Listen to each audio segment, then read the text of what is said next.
অনেকদিন পরে আপনাদের সামনে আবার নতুন একটা ভিডিও নিয়ে আসলাম। আসলে ভিডিওটা করার উদ্দেশ্য হলো, অনেকদিন চিন্তা ভাবনা করে দেখলাম আসলে এদেরকে শুধু খাইয়ে খাইয়ে লসে যাচ্ছি। কারণ এই যে দুইটা দেখতেছেন, এটা হলো আমার যেটাকে বলে পাঠি মা ছাগল। এটা হলো তার প্রথম মেয়ে। প্রথম মেয়েকে এবং মাকে আমি নিয়ে আসছিলাম ওর মা যখন 4 মাসের প্রেগনেন্ট, 3.5 মাস এরকম নিয়ে আসছিলাম। তখন ওর বয়সই ছিল 7 থেকে 8 মাস। তো আরেকটা বাচ্চা দিছে, যেটা প্রথমে দেখতে পাইলেন। তো বাচ্চা দেওয়ার পরে মোটামুটি 3 মাস চলে যাইতেছে। তো 3 মাস যাওয়ার পরে এটা সম্ভবত একবার হিটে আসছিল, আমি ছোট বলে দেই নাই। আর এটা 3 মাস যাইতেছে, কিন্তু এটা হিটে আসার কোনো নাম নাই।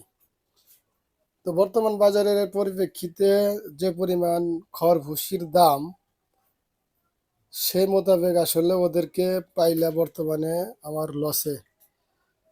কারণ 1 কেজি ভুসির দাম 55 টাকা থেকে 50 টাকা, অ্যাঙ্কার ভুসির দাম 55 থেকে 60 টাকা, এবং আরও যত সকল ভুসি আছে মোটামুটি 50 টাকার কোনো ভুসি নাই।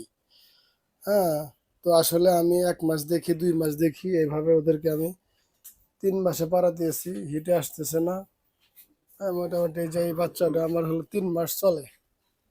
তো মোটামুটি ওর একটা গ্রোথ ভালো আসছে, যার কারণে আমি ওর মায়েদেরকে পালতে চাচ্ছিলাম, যে আসলে জাতটা একটু উন্নত জাত। বাচ্চাটা গ্রোথ আসছে, বাচ্চারা যদি আমি এই মুহূর্তে সেল করি, বাচ্চাই আমি সেল করতে পারবো 6,000 টাকা। তো সেই সুবাদে আমি ওদেরকে রাইখে দিতে চাইলাম, যে আসলে খামারটা আমি একটু বড় করতে চাইলাম, কিন্তু ওষুধ খাওয়ানোর পরেও হিটে আসতেছে না। ওদের পিছনে আমার ঔষধ বিলি গেছে মোটামুটি 1,000-1,500 টাকা। হ্যাঁ, কিন্তু আসলে এদের কোনো হিটে আসার কোনো লক্ষ্যই দেখতেছি না।